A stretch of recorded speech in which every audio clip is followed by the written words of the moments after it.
Bonjour, ici Cédric pour WordPress Theme Template. Alors aujourd'hui, qu'est-ce que nous allons voir? Nous allons voir comment traduire, si vous voulez, votre blog dans votre langue. Alors, nous, ce qui va nous intéresser, c'est le français, bien évidemment. Donc, pour vous montrer à titre d'exemple, lorsque je me connecte sur le site, tout ce qui est les petits boutons pour lire la suite, pour les commentaires, pour ce genre de choses. Tout ça, ça vient dans la langue du thème que vous avez choisi. Alors, pour le moment, peut-être nous avons une page d'exemple où on aura un petit peu plus d'anglais. Pas vraiment. Peut-être les commentaires, non, pas vraiment. Donc là, la traduction se fait plus sur le read-more parce que on n'a pas encore trop rempli le blog. Mais donc, ce qui va nous intéresser, c'est que toutes ces petites choses puissent être traduites en français. Alors, comment est-ce que l'on va procéder? Sur les thèmes qui sont bien faits, il y a un fichier de langue. Donc là, c'est un fichier de langue qui est en anglais. Mais je vais vous montrer comment le passer en français. Et ça, de façon très très simple. Donc, on va déjà récupérer le fichier de langue. Donc pour ce faire, je vais lancer FileZilla. Voilà. Je vais me rendre sur mon hébergement, donc où est hébergé mon site internet, donc chez One and One, sur leur serveur, par l'intermédiaire donc de FileZilla. Je vais me rendre dans WP Content. Je vais me rendre dans Thème. Je vais me rendre dans le nom du thème que j'ai installé. Et je vais me rendre dans langue. Je vois ici que nous avons donc des fichiers langue, donc DE, ça doit être allemand, US, ça doit être américain, et RU, ça doit être russe.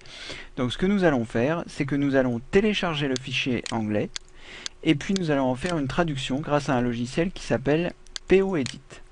Alors, je me rends donc à l'endroit où je souhaite récupérer mes fichiers, donc sur mon bureau. Je vais donc prendre le fichier, les deux fichiers qui concernent les fichiers américains, et je vais les glisser sur mon bureau. Vous voyez, on fait l'inverse de la fois précédente où habituellement on glisse les fichiers du disque dur vers l'hébergeur. Là, on fait le contraire, c'est-à-dire qu'on récupère les deux fichiers langue qui vont nous permettre de traduire. Voilà, nous avons donc récupéré ces deux fichiers qui se trouvent maintenant sur le bureau, que voici, et nous allons télécharger le logiciel qui s'appelle POEdit. Alors, je me rends sur Internet, sur Google, je tape PO espace Edit. Voilà, j'appuie sur Entrée. Nous sommes donc sur le premier lien, poedit.net. Je clique sur POEdit. J'arrive sur le site de la personne qui a développé ce logiciel. Je vais choisir Download, qui veut dire téléchargement. Ensuite, je vais ici sur la version Windows. Je clique sur ce logiciel. Voilà. Il est en train de se télécharger en arrière-plan sur sourceforge.net. Sourceforge.net, pardon. Donc là, c'est pas une évidence, mais ça va apparaître. Voilà. Donc, je demande enregistrer sous. Je vais le ranger sur le bureau, c'est l'endroit le plus simple pour y accéder. Voilà. Une fois que le téléchargement est terminé, je peux fermer ma fenêtre. J'ai donc ce logiciel qui est sur mon bureau, poedit 146.setup. Je vais donc cliquer deux fois dessus pour lancer l'exécution du logiciel. Exécuter. J'autorise Windows à installer ce logiciel. Alors, pour le paramétrage de ce logiciel, j'ai juste à cliquer sur Suivant. J'accepte la licence. Je clique sur Suivant. Il me l'enregistre donc dans le programme File. Très bien. Je clique sur Suivant. Localisation, documentation. On va tout laisser par défaut. Je clique sur Suivant. Je lui demande de ranger dans le dossier Démarrer dans un dossier spécifique. Je clique sur Suivant et je clique sur Installer. Donc sur les procédures d'installation, là c'est très bien, il n'y a pas de logiciel parasite, donc on peut cliquer sur Suivant un petit peu les yeux fermés. Mais sur certaines installations, il faut faire attention, parfois il veut installer la AskBar ou ce genre de choses. Surtout pensez bien à les décocher. Voilà, donc nous ce que nous allons faire c'est Finish, voilà. Et nous allons aller chercher dans tous les programmes POEdit que nous allons lancer. Alors, il nous demande notre langue par défaut, ce qui est bien sympathique. Donc, on va chercher français. Voilà, cliquez sur OK. Voilà, c'est la première fois que vous lancez POEdit. Veuillez indiquer le nom de l'adresse électronique. OK. Donc votre nom et votre adresse électronique, je ne sais pas si c'est une obligation. Je vais cliquer sur OK, voilà, il ne me demande pas plus, c'est parfait. Donc comme le logiciel est lancé ici, je vais faire un clic droit et je vais l'épingler dans la barre des tâches. Ça me permettra de l'avoir à nouveau dès que je souhaite l'utiliser. Mais comme vous pouvez voir ici, le langage a automatiquement détecté le logiciel et lorsque je double-clique sur US, j'ai automatiquement le logiciel qui se lance et qui me permet de voir toutes les choses anglaises de mon blog. Voilà. Donc, il y a un certain nombre de choses d'entrée à traduire. C'est ce que nous allons faire. Donc, je vous montre le principe, et puis je ferai de mon côté la traduction des choses, et puis du vôtre, la vôtre. Hein. Bien évidemment, je ne vais pas passer la demi-heure que je vais passer à traduire à faire la même chose. Donc, c'est très simple. Vous cliquez sur ce que vous souhaitez traduire, vous voyez, ça apparaît ici. Vous avez donc le nom qui est là, et en bas, la traduction. Donc, reply, je vais mettre répondre, voilà. Et ici, vous voyez, la traduction apparaît, répondre.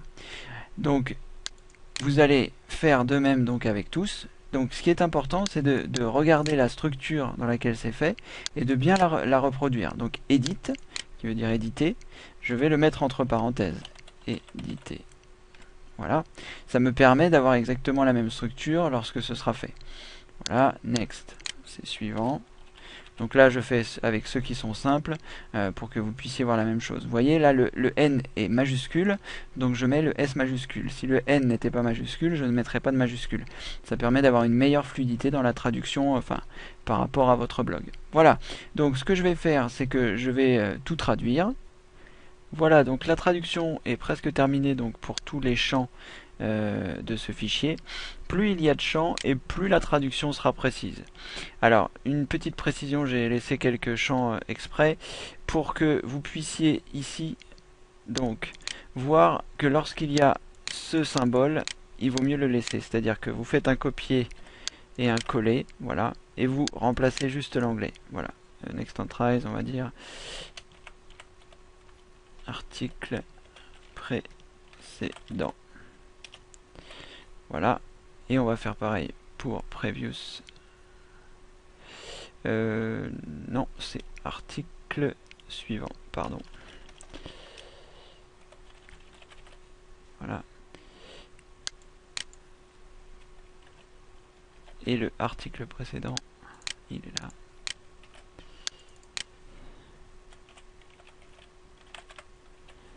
Voilà. Il nous en reste un. Post tag. Je vois pas trop à quoi ça correspond. Je vais le laisser par défaut pour l'instant. Je chercherai éventuellement une traduction sur un logiciel de traduction. Alors, une fois que vous avez terminé, donc surtout vous pensez bien à enregistrer votre travail. Enregistrer. Voilà, très bien. Alors, je ferme donc mon logiciel POEdit. Je vais me rendre sur FileZilla. Je vais me connecter donc sur mon serveur distant. Je vais repasser en plein écran. Donc, cette fois-ci, je vais dans WP Content, thème, je choisis mon thème, et à partir de là, je vais dans le fichier langue, et je vais envoyer les fichiers français. Voilà, je le prends, je le glisse à droite, voilà. Et normalement, lorsque je vais aller sur mon site, et que je vais rafraîchir, voilà, la traduction s'est opérée. C'est-à-dire, nous avons notre bouton Read More qui s'est transformé en Lire la suite. Donc pour le moment, nous n'avons pas beaucoup. Ah oui, il y a également ici Créé par Elegant Theme, propulsé par WordPress, ce sont des choses que j'ai traduites. Vous voyez, donc c'est très pratique. En 20 minutes, j'ai traduit l'ensemble des éléments de mon site en version française, alors qu'il était entièrement en anglais. Donc ça, tout le monde ne le fait pas, mais les thèmes que je vais vous présenter sur le blog WordPress Theme Template sont des thèmes de très très grande qualité et qui intègrent ce genre d'options. Voilà, j'espère que cette vidéo vous a servi, que ce petit logiciel POEdit va bien vous servir également, et puis je vous dis à bientôt. Au revoir.